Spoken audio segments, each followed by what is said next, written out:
TDT for this was to analyse the science communicator and see how they managed to get their point across and help us to understand and have a basic knowledge of what they were talking about. So basically, I've chosen to look at Chris Packham and also David Attenborough, and I'm going to critically analyse both of these presenters to see how I learned from them. The reason I've chosen two different science communicators that are both involved in naturist and nature programs is to show the difference in how they both communicate and see if there's a difference in how they help my knowledge and understanding. So the first science communicator that I've chosen to look at is Chris Packham, and the little clip that I've chosen to look at was his clip where he is trying to prove that crows are the smartest problem solvers. So Chris Packham starts by talking quite slow and he has really clear explanations. I didn't have a clue about crows to begin with. I really didn't know anything about them. I didn't know that they were smart and able to problem solve basically. So he kind of gave a step-by-step account of what the crow was doing, why it was so clever and why it was managing to do what it was doing.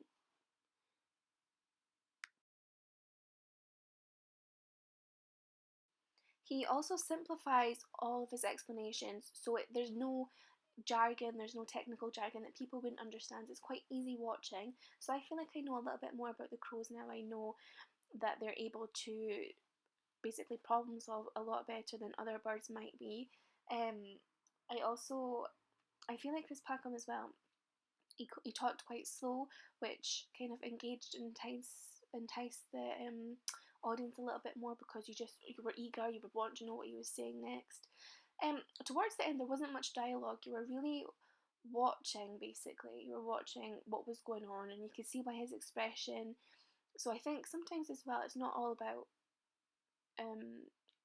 what the voice says. It could be about what his facial expressions are saying. And yeah, so basically overall Chris Packham was good. I feel like I know a bit more about crows now.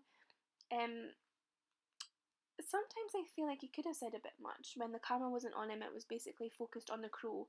It was quite hard, for me anyway, to be able to know what the crow was doing and why it was doing that. I feel like a better explanation could have been given.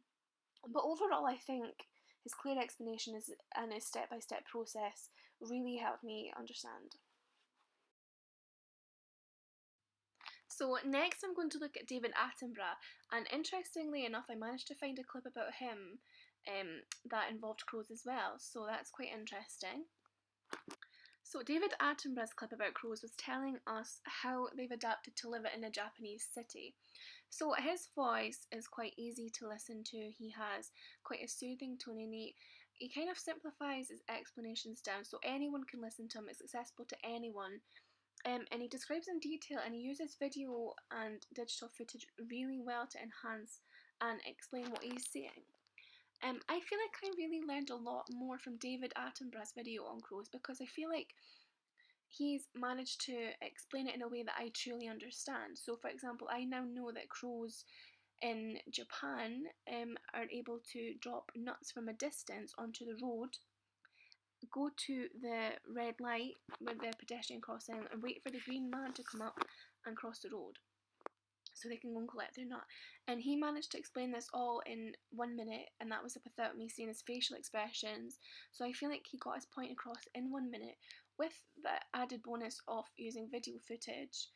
I think if I was to change one thing about this, I think it might be that I would have liked to see him explaining it for himself. I know it might not have been possible for him to be there, but if it had been, it would have been good to be able to see his facial expressions and kind of read what he was saying. But overall, I feel like I learned a bit more from David Attenborough. So the TDT that we had to complete there was to analyse a science communicator, and I've chosen two so that I can compare them to each other. Interestingly enough, I managed to find two clips where both presenters were using crows for their clip. So Chris Packham, although I found that he had some clear explanations, he was able to talk well with the expression on his face, I think he spent less time talking and you kind of had to watch it for yourself and figure out which I suppose for some people is good and they can learn that way. But for me, I think the winner out of both of them has to be David Attenborough.